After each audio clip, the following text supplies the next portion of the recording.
Welcome back to my channel. And as you can see, I'm in a different setting. This is my parents' room because from my room you can hear all of the construction that's going on and it's so loud. So I decided to move here. I even put my pillows so you could get like that Hey It's Ellie vibe. And you can still kind of hear the construction from here. So today's video is very highly requested. As you guys all know, I am now officially a third-year nursing student. I passed all of my second-year classes, and so today I will be giving you guys some tips on how to survive your second year in nursing school. So I'm gonna be telling you guys all of the subjects that we had, the main topics that we talked about, and also I'll be giving you guys a few tips along the way. So if you're interested, just keep on watching. Alright, so here are my first semester subjects for second year nursing school, and as you can see, there are only two subjects that are not nursing related, which are PE and NSTP. So for my first semester, our physical education was all about swimming, which I actually enjoyed, and then we also had NSTP, which is all about community service. But for NSTP in our first semester, we didn't do any community service yet.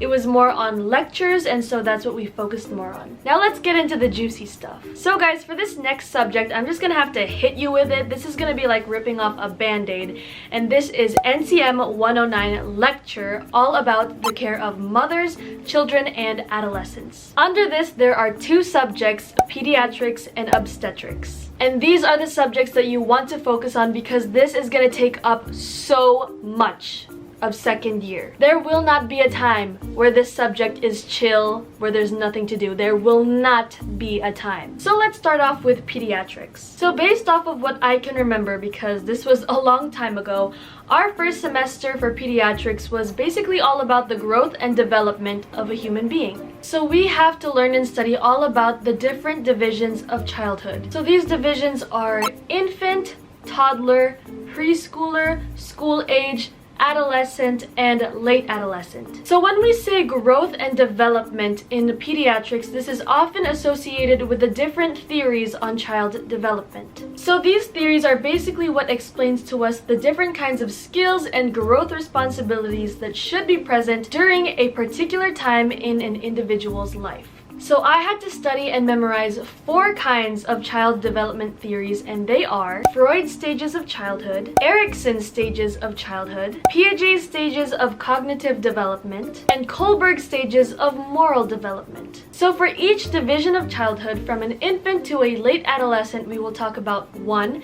Physical growth, which is about weight, height, normal vital signs, and other measurements. 2. Motor development, mainly for infants, which is all about the different kinds of movements and reflexes that a child should have at a certain age. 3. Other developmental milestones such as language, senses, emotions, cognitive, etc. And 4, we emphasize on the nursing role in health promotion for each division. This has to do with safety, nutritional health, daily activities, and healthy family functioning within a particular age group. You're gonna have a lot of trouble memorizing terms and measurements because it's really easy to mix up the different kinds of age groups. So my suggestion to you is to make reviewers, separate reviewers for each age group. I always say this, but I really love using Quizlet for these kinds of subjects because it's just so much easier to memorize and study. If you guys want to know more about the different ways that I study, then go ahead and check out my effective study tips video. Click the card right here. And the second subject for NCM 109 is obstetrics. This subject is one of my personal favorites because it was what we were able to apply the most during clinical rotations. Obstetrics is all about sexual reproduction, pregnant women, childbirth, and really just that whole cycle. So let me take you through that cycle as briefly as I can. Of course, we can't learn about pregnancy without knowing how a woman gets pregnant, right? So first we'd have to learn about the reproduction systems of both men and women and all of that exciting stuff, which I'm not gonna get into right now. And then we get into the scientific process of how a fertilized egg becomes a zygote,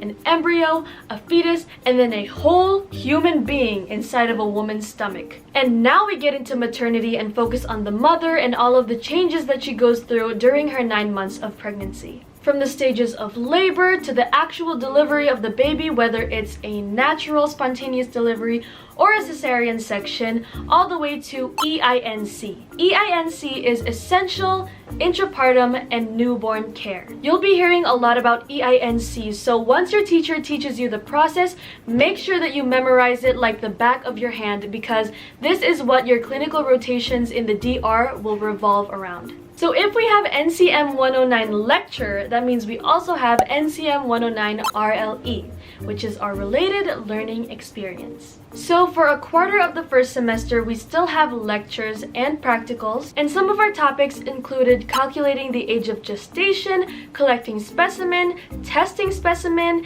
and blood transfusion. And then after that quarter, we finally get to start clinical rotations. I answered a lot of questions about clinical rotations in my last video, so if you haven't seen that yet, then click the card right there. But if you guys want me to make a video that focuses more on clinical rotations and some tips, then just comment down below. Okay, the next subject is Community Health Nursing, or CHN. I think I already explained this subject in my Essential Textbooks video, so if you haven't seen that, then click the card right there. But basically, CHN has to do with communities.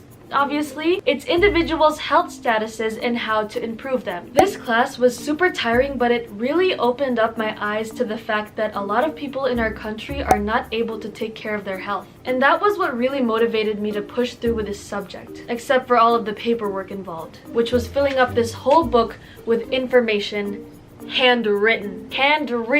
I had hand cramps for days. The next subject is bioethics, which is now formally known as healthcare ethics. My favorite professor actually taught this subject to our batch, which made it so much easier and way more fun to learn about. Healthcare ethics is basically a subject where we try to apply core principles when making medical and healthcare decisions. These core principles are autonomy, beneficence, non-maleficence, and justice. It basically exercises your moral principles and basic perspectives when it comes to certain situations, and it can be really challenging to tell what is considered as a wise medical decision. So even if this subject is easy to understand in lectures, do not underestimate it, especially during exams. Healthcare ethics examinations are probably one of the most confusing exams to take because all of the choices seem ethically correct, but there's only one right answer. Luckily, our professor was considerate enough to let us rationalize and explain our answers if ever they were marked wrong,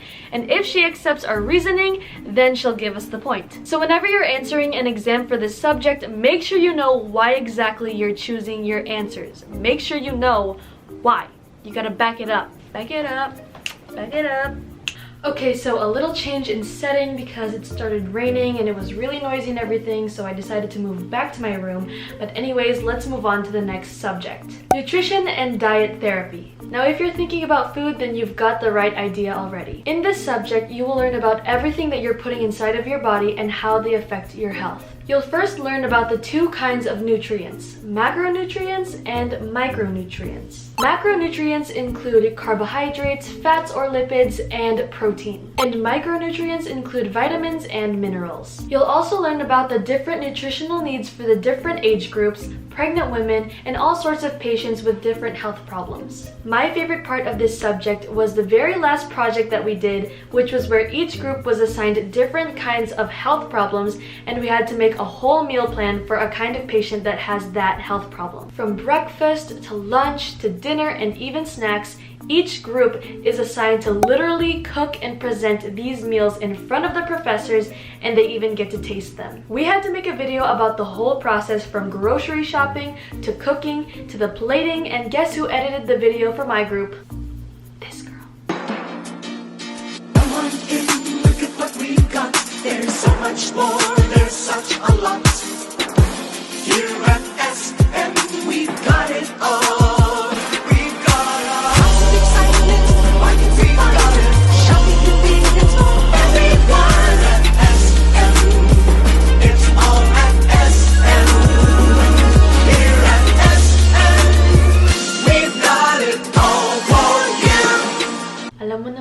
Sino pa ba? And the last subject for this semester is pharmacology. Now, this is a subject that a lot of you are asking about, and to be honest, I have no idea how I even passed this class. It was a super hard subject for me, but pharmacology basically touches on all the different kinds of medications that patients take depending on their health concern. You'll also learn about the different factors that should be considered when you're giving a certain kind of medication. Is this medication for children? Is it for adults? What are the different kinds of dosages? What time should this be given? Should it be taken before they eat or after they eat? Or should it be taken along with something else? So I'm just gonna flash on the screen all of the topics that we covered because it is way too much for me to read aloud, and baka ma-overwhelm kayo kasi guys, promise, nakaka-overwhelm talaga. So as you can see, pharmacology is no joke, but it's only for one semester, so just go ahead and push yourselves to get through it. But here are a few tips for studying this subject. So first is to classify drugs according to their prefix or suffix. You can easily identify what a certain medication is for just by looking at their prefix or their suffix. Again, I won't go too deep in it so you guys won't be overwhelmed, but here's a little cheat sheet for you guys. If you want to refer to it, feel free to screenshot it and just kind of study it on your own. Second tip is to make fun ways to memorize the drugs according to their category. So let's take antipsychotic medication for example. Antipsychotic medications are used to manage psychosis, and psychosis is a very severe mental disorder. So there are 4 different kinds of medications under this. They are neuroleptics, psychotropics, ataraxics, and major tranquilizers. And our pharmacology teacher taught us a little song to help us remember it. It goes a little something like this. Neuroleptic, psychotropic, ataraxic, major tranq, binigay sa psychotic, dopamine ay bumaba, acetyl ay tumaas, ay. I forgot the rest of the song, but anyways, that's how it goes. You can also make fun little mnemonics just like these. Mnemonics are also a really fun and easy way to memorize medications. And the third tip is to make flashcards. You guys know that I always recommend Quizlet because flashcards are the best way to memorize new information so that they eventually become stock knowledge. Alright, let's move on to the second semester subjects. So here are all of my second semester subjects, and as you can see, now we have a bunch of subjects that aren't really directly related to nursing. Again, we had physical education, and this time it was more around sports, but I think we mainly focused on badminton. And then we also have NSTP, but this time we were actually doing some community work outside, and we were getting our hours in, and we had a bunch of seminars to go to. So yeah, that's that. And then we have art appreciation. I'm more into music or photography and filmmaking rather than like painting or sculpture making and all of that. Because I mean, we did everything from sketching self-portraits to painting pictures to sculpture making and writing short stories for literary art. Yeah, let's just move on to the next subject. Science, technology, and society. So this subject is just exactly what it says. It basically just discusses the development of technology and science over time and how this affects our society and everyday lives. This subject was honestly just kind of chill. For my class specifically, we just did a bunch of reportings and group works. I don't know about other schools though, but what I do know is that there are going to be a lot of names of people, inventions, some dates, and other terms involved that you might need to memorize. So in second semester, we still have NCM 109 lecture and RLE. This time it's called Care of Mother and Child at Risk or with Problems, Acute and Chronic. So unlike first semester where we focused more on the normal status of a mother and child, in second semester we are going to be focusing on the risks, the disorders, the problems, the diseases, and all of that jazz. So let me warn you guys, there are a lot of terminologies to memorize for both pediatrics and obstetrics. There are just so many diseases and disorders, and you will probably most likely mix them all up. But for NCM 109 RLE, it is all just clinical rotations. So for my section, we had duty every single Wednesday and Thursday. So 2 out of the 6 weeks that we go to school, we are on duty. And the last subject for second semester is nursing informatics. So nursing informatics, also known as health informatics, is basically all about the optimal use of data, information, and knowledge in relation to advancing healthcare. We talk about the different kinds of healthcare information systems, which are basically just the databases of patient information. This is also known as documentation. We also talk about the Data Privacy Act of 2012, which is a very important concept in nursing. You will hear about the Data Privacy Act everywhere. I don't think there was a day where the Data Privacy Act wasn't mentioned. It's basically a law that seeks to protect any and all kind of information, whether it's private, personal, sensitive, which is really important for us to learn because in healthcare settings, information is just flowing in and out everywhere. We talk about data analytics, nursing education, distance education, which is definitely relevant now, and all of that good stuff. The concepts and terms are pretty easy to understand and memorize, and we also did a lot of reportings and group works for this subject as well. So those are all of the subjects that you will encounter for your second year of nursing school. Now I just remembered there is one thing. Oh no, 2 things. There are 2 things that I completely forgot to mention, and these are pretty big deals in your second year of nursing school. And they are your battery examination and capping and pinning ceremony. So we have this battery examination that we basically have to take before moving on with the rest of our school year. So this examination covers all of our major nursing subjects and some minor subjects. If you do have a battery examination for your school, please just go ahead and focus on the nursing subjects because those are what are important. Now here's the sad part about this examination. There were people who were not able to move along. And so I'm here to motivate you guys to do your best in your studies and in clinical rotations because those count too, so that you guys can have a happy second year experience. But let me tell you, after I took the battery exam, I have never felt so dumb in my whole life. I think the battery examination is just kind of a glimpse of the NCLEX that you'll have to take after graduating, and it was really scary. I don't think I was able to prepare that well enough for it. To this day, I'm super thankful that I was able to pass. I was able to experience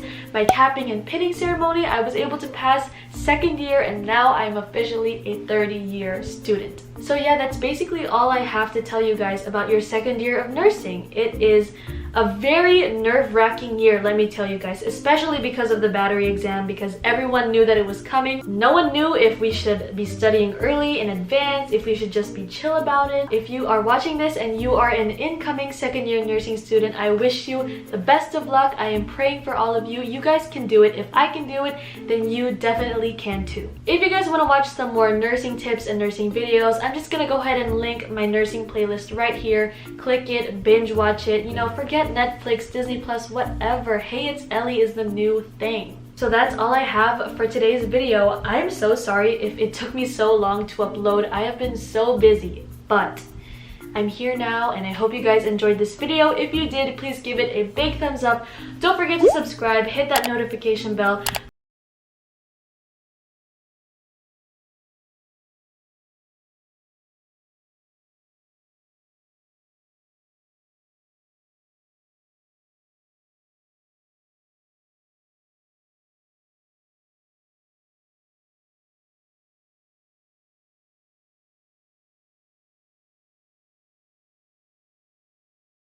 bye.